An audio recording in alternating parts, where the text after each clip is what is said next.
네, 하나마나 대책회의 첫 번째 주제인데요. 잠시 후에 짚어보도록 하고요. 오늘 네 분과 함께하겠습니다. 이송규 한국안전전문가협회 회장, 백성문 변호사, 김종혁 국민의힘 비대위원, 복기왕 민주당 충남도당 위원장 이렇게 네 분 나와주셨습니다. 어서 오세요. 반갑습니다. 안녕하세요. 예. 자, 지난달 29일에 발생한 이태원 참사, 사고 발생 4일 차인 오늘 오전 사망자가 늘었습니다. 아까 최 기자 연결에서도 언급이 됐습니다만 사망자 156명으로 늘었고요. 중상자 29명, 경상자 122명. 사망자 가운데 여성의 숫자가 100명을 넘어섰습니다. 101명의 여성 희생자가 나왔고 남성 사망자 숫자는 55명으로 현재까지 집계가 되고 있습니다. 경찰이 이번 이태원 참사와 관련해서 특별수사본부를 꾸렸습니다.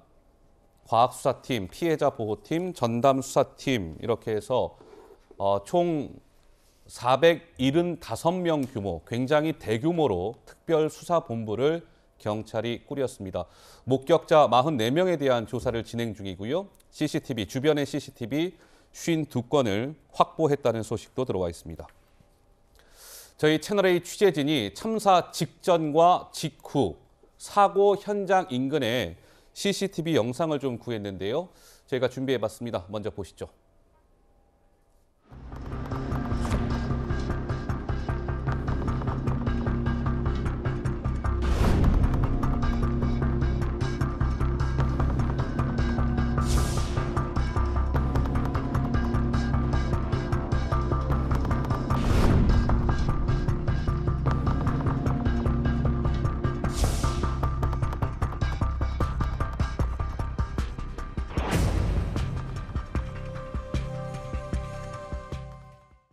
네, 사고 전의 모습, 사고 그 직전의 모습, 이런 영상들이 지금 CCTV를 통해 보여졌습니다.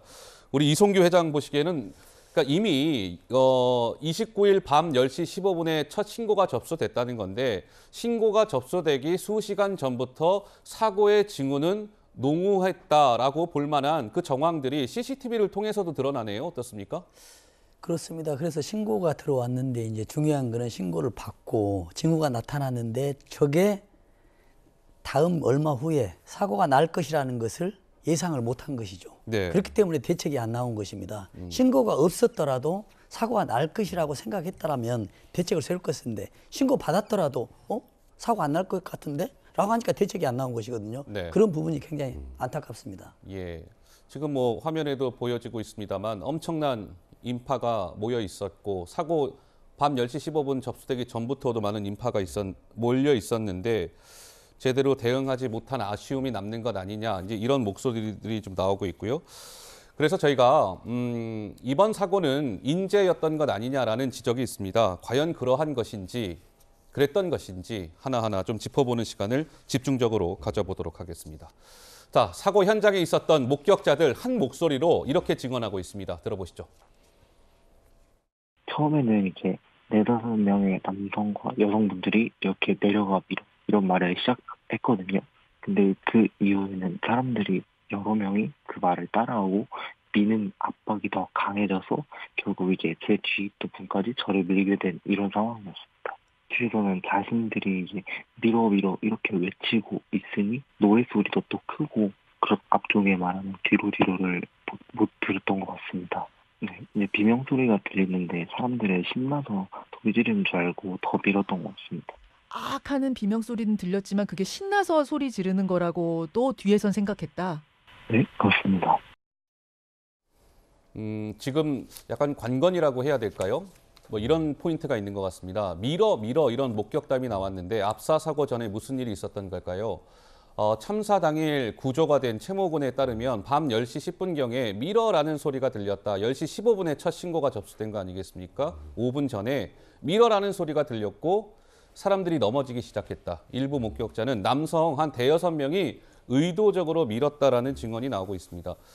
근데 백 변호사님 보시기엔 어떠세요? 저러한 말을 했다는 사람을 찾기도 힘들고 설사 미러라고 말한 사람을 찾는들 그 사람을 처벌하기는 쉽지 않을 거다. 뭐 이런 얘기도 나오는데 어떻습니까? 일단 저 당시에 이태원의 유동인구가 10만 명을 훌쩍 넘었다라는 건 이미 알려진 사실입니다. 예. 그러면 그 남성들을 실제로 찾는 것도 굉장히 어렵습니다. 아. 1차적으로. 그리고 두 번째로 일단 이 남성들의 행위를 처벌하기 위해서는 피해자가 실제로 사망을 했기 때문에 살인죄 아니면 과실치사죄 정도를 생각할 수 있는데 예를 들어서 절벽 앞에 있는 사람을 내가 뒤에서 밀었다면 그건 명백히 살인의 고의가 있겠죠. 네. 근데 이거는 대호에서 맨 뒤쪽에 몇 명이 밀어 하면서 앞으로 밀쳤다는 건 살인의 고의를 인정하기는 어렵습니다. 아. 왜냐하면 이 사고 당시에 위에서 내려오는 사람들과 이태원역 쪽에서 올라온 사람들이 이렇게 붙어 있을 때 쉽게 말해서 밑에서 올라온 사람 못 올라오게 밀어라고 소리를 친 거기 때문에 여기에 살인의 고의를 인정하기는 현실적으로 좀 어렵고요. 예.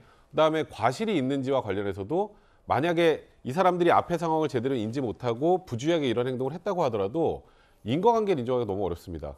이 사람들의 미는 행동 때문에 그 사람들이 사망했다는 인과관계가 인정이 돼야 되는데 중간에 여러 가지 요소들이 경합이 될 수밖에 없거든요. 예. 그래서 물론 이 정말 안타까운 사고의 원인 중에 하나가 될 수는 있겠지만 이 당사자들을 찾는다고 해서 처벌할 수 있을 가능성은 제가 보기엔 그렇게 높아 보지는 않습니다. 그러게요. 한번 지켜봐야 될 것 같습니다. 경찰이 아까 제가 조금 전에 말씀드린 것처럼 475명 규모의 특별수사본부를 꾸렸다고 하니까 뭐 제대로 조사하지 않겠습니까? 그 결과를 좀 차분하게 지켜보도록 하고요.